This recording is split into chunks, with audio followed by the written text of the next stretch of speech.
우리가 흔히 안전자산이라고 하면 달러와 금 이 두 가지를 생각을 하잖아요. 근데 이 두 가지가 되게 비슷해 보이면서도 다른 부분이 있습니다. 이 안전자산의 달러와 금 두 가지로 나누는 것에는 특별한 이유가 있는데요. 우리가 흔히 경제위기라고 하면 IMF, 2008년 글로벌 금융위기 이런 것들을 많이 떠올립니다. 근데 실제로 과거의 경제위기는 그런 모습보다는 좀 다른 모습이었어요. 우리가 겪었던 대부분의 경제위기는 좀 디플레이션, 물가가 하락하는 경제위기를 많이 겪었거든요. 근데 과거 인류의 역사 5,000년을 두고 보면 대부분의 경제위기는 물가가 상승하는, 흔히 베네수엘라라던가 아르헨티나 이런 국가들, 좀 이제 느껴지시죠? 이런 국가들처럼 물가가 막 폭등하는 그런 위기들을 많이 겪었어요. 그래서 경제위기는 물가가 오르는, 그러니까 인플레이션형 경기 침체와 물가가 하락하는 디플레이션형 경기 침체 두 가지로 나눠집니다. 물가가 높아지는 인플레이션형 경기 침체에서는 금이 가장 최고의 자산이 되었었고, 반대로 물가가 떨어지는 그런 경기 침체에서는 현금이 가장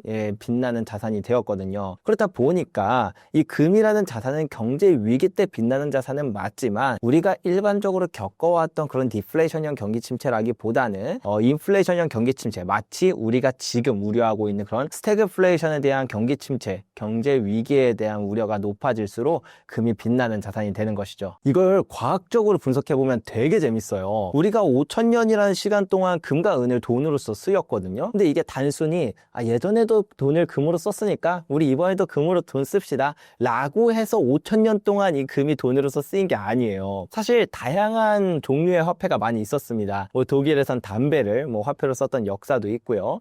조개 껍데기를 화폐로 쓴 적도 있고, 아니면 프랑스 식민지였던 이제 누엘 프랑스 같은 경우에는 이 트럼프 카드 있잖아요. 그거를 또 화폐로 썼던 적도 있어요. 근데 참 재밌는 건 과거에 정말 다양한 화폐의 종류들이 있었는데 모든 종이 화폐들 중에 가치가 0에 수렴하지 않은 화폐는 단 한 개도 존재하지 않는다라는 거예요. 그러면 어떻게 금과 은은 계속 가치를 일정하게 유지하면서 지금까지도 돈으로서의 가치를 유지하고 있을까? 요거는 과학적으로 분석해 볼 수가 있는데요. 기본적으로 돈이 되기 위해서는 5가지의 조건이 필요합니다. 한정성, 안정성, 불변성, 분할성, 익명성, 이 5가지의 조건이 필요한데요. 첫 번째로 한정성을 얘기를 드려볼게요. 만약에 우리가 조개 껍데기 같은 거 혹은 소금 같은 거를 돈으로서 쓴다고 생각을 해봅시다. 그러면 사람들이 일을 해서 돈을 버는 것보다 소금을 만들어서 돈을 버는 게 더 쉽겠죠. 그렇다 보니까 공급이 갑자기 확 늘어날 수 있는 것들은 내가 소금을 보유한 사람 입장에서 생각을 해볼게요. 나는 소금을 갖고 있으면 지금 내 부가 1년 뒤, 5년 뒤에도 유지될 거라고 생각해서 소금을 모아놨을 거란 말이죠. 근데 막상 1년 뒤가 됐는데 막 갑자기 사람들이 소금을 엄청나게 생산해서 소금값이 폭락을 해버렸어요. 그러면 내 자산 가치가 막 10분의 1 토막이 난 거죠. 이걸 본 다른 모든 사람들은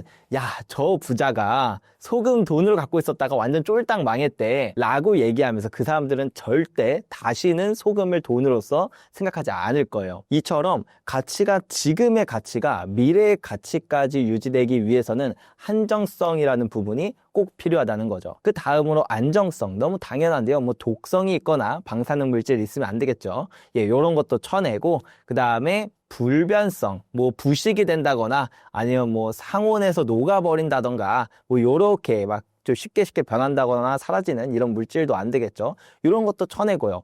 이렇게 다 쳐내고 나면 뭐가 남냐면 귀금속류들이 남습니다. 금이나 은이나 백금, 팔라디움 이런 것들이요. 근데 이제 여기서 네 번째 이 분할성이 되게 중요해요. 우리가 금은 한 1000도면 녹거든요. 근데 팔라디움은 1500도, 백금은 무려 1700도보다 더 높아야지만 녹아요. 그렇다 보니까 백금처럼 단단한 건 이렇게 거스름돈을 만들기도 어렵고 매번 일정한 형태의 주화로 만들 때 드는 그런 인건비나 비용이 너무 많이 드는 거죠. 그래서 이런 다양한 부분들을 다 치고 나면 결국에 남는 게 뭐냐면 진짜로 지구상에 있는 모든 원소들 중에 금과 은밖에 안 남습니다. 그래서 이 금과 은이 마치 그냥 과거에도 써왔고 그리고 그냥 보기에 예뻐 보여서 가치가 있고 지금까지 돈으로서 쓰인 게 아니라 인류 역사에서 온 지구상에 있는 모든 물질 중에 정말 돈으로서 쓸 수 있는 게 유일하게 금과 은밖에 없었다. 그래서 이것을 고대부터 지금까지 막 신의 돈이라고 불리는 이유가 이래서 그런 겁니다.